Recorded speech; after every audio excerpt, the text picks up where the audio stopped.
Hello and welcome to part 13 of the fantasy version walkthrough, and here we are. We've just done the job in Mist Temple and we're going to go south from Tarragon City into Hollow Tree, get rid of two of the gates from earlier on in Hollow Tree that we got from the Elf Key in part 6, and you just sort of progress down the sort of room as it is and you go directly west from there. Prepare for battle at this point, because as soon as you exit down this gate that the Queen Key can unlock, you get confronted by and as soon as you get the normal gem in the west there, you get confronted by Queen Ingrid, who will battle you in a double battle similar to how she did back in the main game. So who she leads with, Aloma, Mola and Chandelure, just like before. So I think we literally did this sort of ad lib. We go for Dragon and Bat. Starts off with Dragon Dance to obviously get the attack and speed up. We were sort of debating what to do with Bat. We decided to settle for Air Slash on Aloma Mola to avoid it doing the assist moves, hopefully get the flinch. We get the Dragon Dance. Unfortunately, we get Will-O-Wisp by Chandelure, so our attack is significantly less powerful. But we decide to press on with a Rock Slide and heal the burn in Bat's turn. So we can get the full potential from Rock Slide, and also we hope for the flinch on any that will get hit by the flinch, which was Aloma Mola only on this turn. Chandelure's going to go down next time, but we need to make sure that Dragon is healthy enough to make that attack after Chandelure's attack, but we outspeed Chandelure anyway, and it goes down. Aloma Mola's still standing at above half HP, so we're going to have to deal with that one later. And next up is Lopunny. This is a Mega Lopunny, normal and fighting type. Obviously, look out for it. It has the potential to be very strong. We go for an Outrage. It hits Aloma Mola and it gets knocked out. It would do after a single Dragon Dance. Close combat knocks out Dragon, but drops its defenses for a super effective Air Slash against the Mega Lopunny. She then also sends out Rapidash, so she's got two pretty strong Pokemon at the minute. We decided to go for another Air Slash on Lopunny while going for a Steel Wing on Rapidash, because it's super effective. It goes for a not very effective Play Rough. We get the attack drop, but it doesn't really matter because Bat was planning on using a magic move. Citrus Berry. We're getting ready to tank a Bounce on the Lopunny. It hits Bounce, doesn't get the paralysis. Air Slash knocks it out. We're getting ready to use another Steel Wing, but first it's going to knock out Bat with a Zen Headbutt. So that's what happens. Steel Wing then goes ahead and knocks out the Galarian Rapidash. She has Lurantis. She's going to send out another one as well, and that other one is Ariados. So after we've dealt with the ones we've just dealt with, these two should be a walk in the park. We go with the Flamethrower, which doesn't quite knock it out, and a Brave Bird, which also doesn't quite knock it out. I think we're anticipating a double healing. A smart thing would have been to just double target one of those two Pokemon, but alas, we decided instead to do the exact same thing the next turn, and sure enough, she heals both of them, and pretty much the exact same thing happens. We get almost a knockout on both of them, and we weren't really watching what was happening to Dog's HP, and the poison knocks it out. Hattie's up next, quite vulnerable to Ariados, but we went for the double target with Dazzling Gleam. But Brave Bird knocks out Lurantis first, and goes instead for a Toxic Thread, which is an Ariados exclusive move, and no one really knows what it does, because no one really uses Ariados in battle, let's be honest. But Ingrid does, but we knock her out, and she is dealt with. So she's talked to you, speaks about the Orcs, and about Humid Jungle, which is the next map, and gives you a Lopunite. And away she goes. So here we're at Humid Jungle. This is just above the entrance. You fight this trainer with two cannons, and you just sort of follow this route down. It's another one of those northwest to southeast maps. I've brought a Repel. I recommend it if you don't want to run into wild Pokemon. Little fun fact about this map: it's the only map that where if you evolve Execute, it evolves into an Alolan Executor rather than a normal one. And that's the way to obtain Alolan Executor if you don't want to go into one of the dark dens. So I mean, you can see the route down there. It's a bit weird. This is towards the south part of the map. You get the Solar Blade book, and yeah, you just sort of make your way through Humid Jungle. This trainer has a double battle, Pinsir and Heracross. There's multiple paths, but that was one I chose to go down. Here we are at Orc Pit, and you're interrupted by Mikhail. He won't battle you just yet, but he will talk to you, and your job now is to go to the east. I strongly suggest to go into the Sorceress to heal, and you take the following path on in this map. This trainer has those two Pokemon, one of which was a Swellow.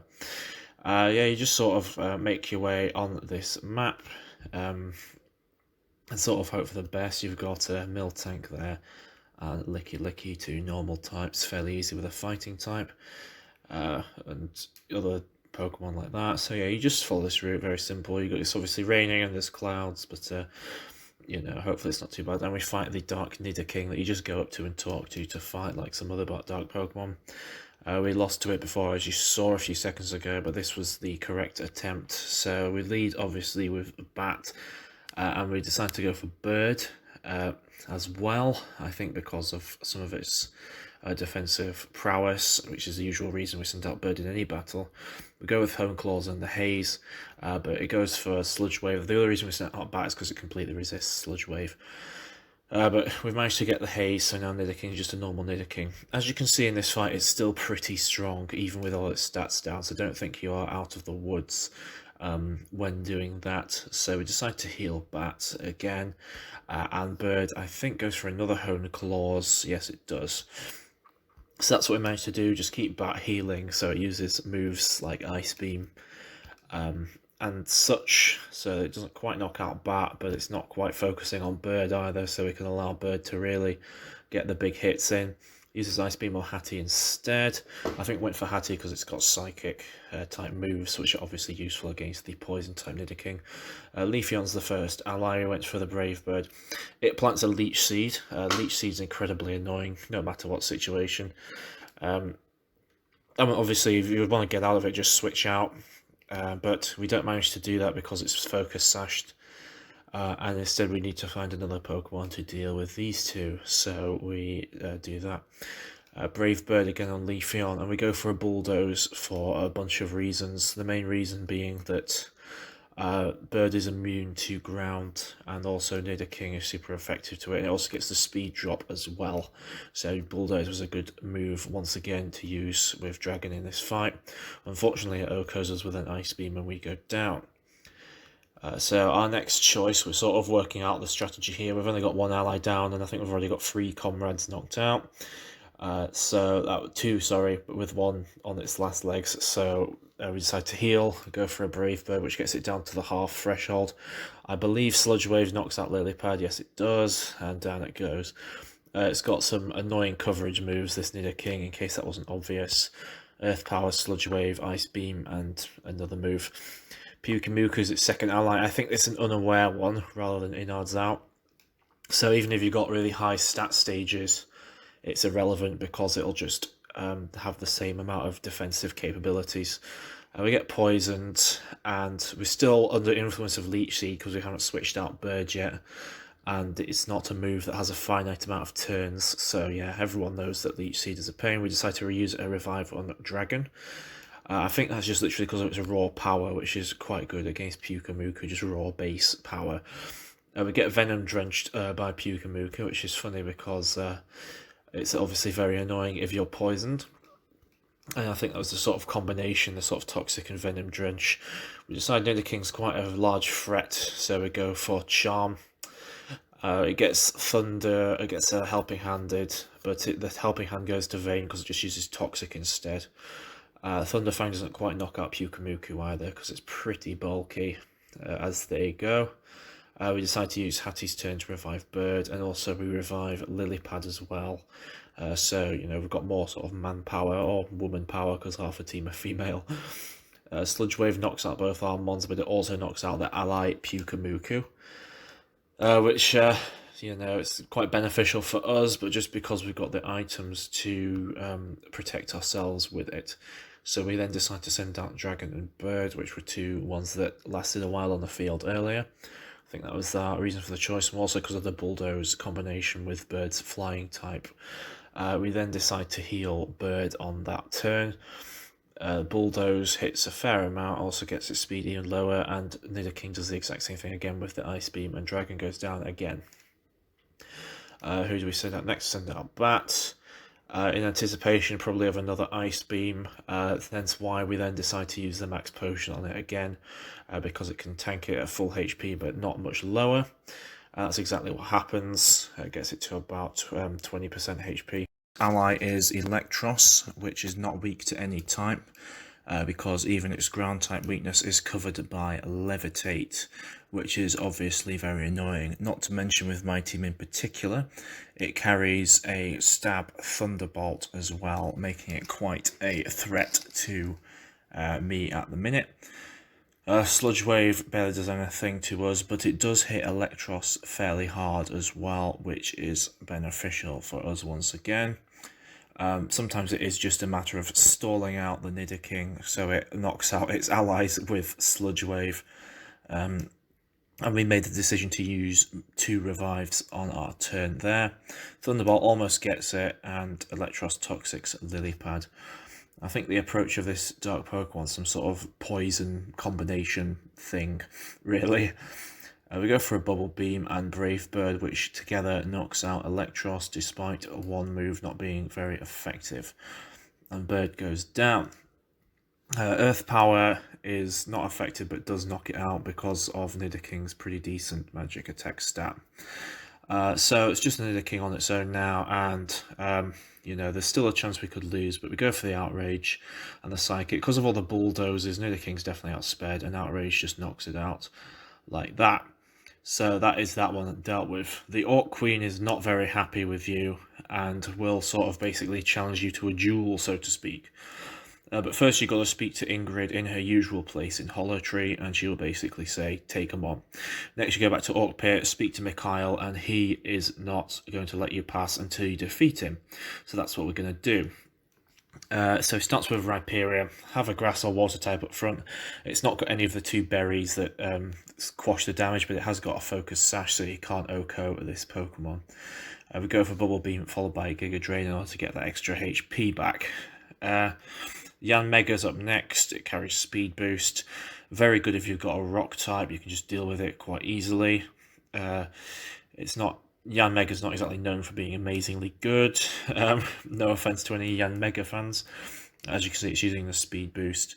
And Air Slash can potentially get the flinch in as well. Unfortunately, our Rock move didn't quite do it for us.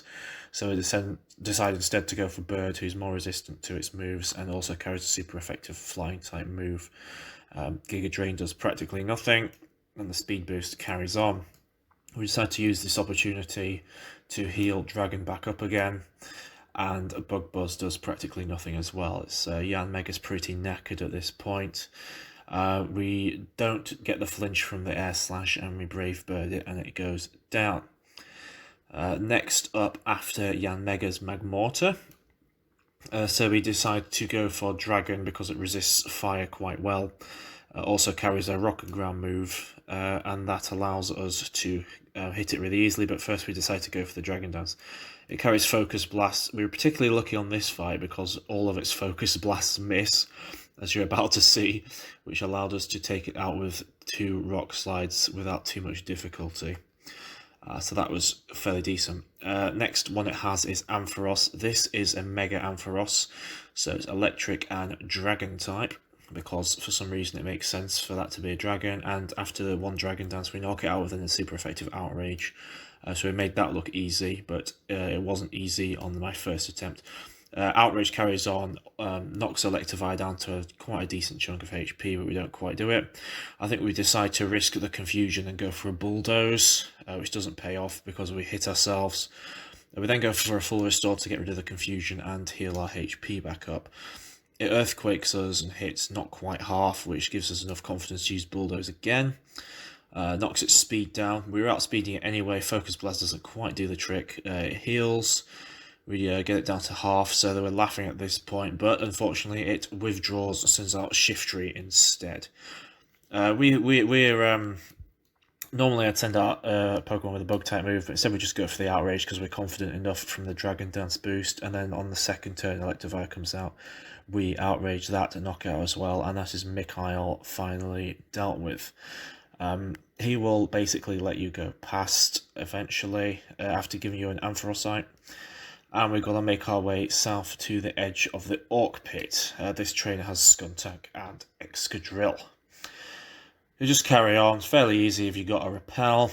I think there's 3 compulsory trainers, or possibly 2, and I think there are 3. This second one has the Beedrill Butterfree for those gen winners out there who like the bug types, which are not a lot of people, but they do exist. You just sort of carry down the map like so, and this third trainer is right there with a Charizard and Electros. So that was that part, and now we're ready to face the Orc Queen. As you can see, it has a fan favourite who knocked us out earlier, but we'll deal with that when we get there. And we are going to get ready to take her on. So her first one is a Granbull, and we start with Bird, obviously, because Steel beats Fairy quite well, but we get intimidated, and we go for the Hone Claws to bring the attack back up again, and we get paralysed. So we go the second Hone Claws, ready to use Steel Wing when we can move. We move through paralysis and hit quite a fair chunk of its HP. I think our plan at this point, because we're quite confident on the defensive front, is to go with Power Trip. I don't know why I went with Power Trip over Steel Wing, because it seems to have not knocked it out. I think we thought it might switch out. So by the time we get down to low enough HP, we go for a full restore. Misses Play Rough, unfortunately for her, but we Steel Wing this time and Granbull goes down. Exploud is next. I think this is one of the sort of scrappy Boom Burst Explouds. Hits pretty hard. I'm not sure what item it's got. I should probably know that. It also carries Surf, which isn't very good against Dragon, and down it goes after an Outrage. We're getting quite a few level ups. We're into the 90s now. Rillaboom. This is your sort of typical Grassy Glide Rillaboom. It's pretty good in certain situations, but we've got Bird, a bulky steel flying type, so all it can really do effectively is use knockoff, which still hits barely anything on it. We use this opportunity to really get the attack up with Hone Claws before going for a Brave Bird, which ends up, of course, knocking it out. So that's a Rillaboom down. Who is coming up next? Dracovish. This one's obviously Fisher's Rend. This is one of the few Pokemon on the entire game that has a choice item, Choice Scarf. That's so it can use Fisher's Rend to its advantage. Instead it's using Psychic Fangs though, which is a bit bizarre. A strategy I used on the last battle was to basically send out Dog so it will tank all of its Psychic Fangs, but then it'll just switch out to another Pokemon. So that's why I've just kept Bird on the field, and plus Bird can resist its Psychic Fangs fairly well anyway, and has all the attack boosts anyway from Hone Claws. So that's why we just decided to keep it out and just keep using Power Trip until we can knock it out and until she wastes all her potions on it. And that's basically the simple strategy we're using while healing when necessary. Fortunately, she clocks on and sends out the powerhouse Garchomp. But we're quite confident and think that Brave Bird is enough to knock it out. It tries to use Fire Fang, doesn't get the burn, and we were right about the Brave Bird and knocks out Garchomp, although nearly knocking us out in the process. Dracovish is back, sorry. So then we go and heal, ready to use another bunch of Power Trips on it. So pretty confident about that. It then goes, unfortunately, for Fisher's Rend instead of Psychic Fangs, and it's going to hit a lot more damage and does end up knocking out Bird. Our logic at this point is that Fairy beats Dragon, so we go for Hattie, and we think it can tank one Fisher's Rend, which it does only just, and manages to hit hard enough to knock out Dracovish. Which was pretty impressive, and Hattie got a bit of love. Next up is Caesar. This is a Mega. But it's still 4 times weak to fire, so we send out Dog, and it's still pretty slow, so despite the fact it looks pretty epic, we still OHKO it with a Flamethrower, and it goes down like a sack of spuds. So that is the Orc Chief dealt with, and she ends up accidentally gives us the Orc Key, which is good for us and a bit embarrassing for her, and not only that, she gives you a Caesarite, which is good for us. And to finally cross this bit off, we speak to Ingrid, and she will let you access the Elf Gatherers, which are pretty useful. So that has us got the Orc Key, and we'll meet you again in the final part, 14. Thank you, goodbye.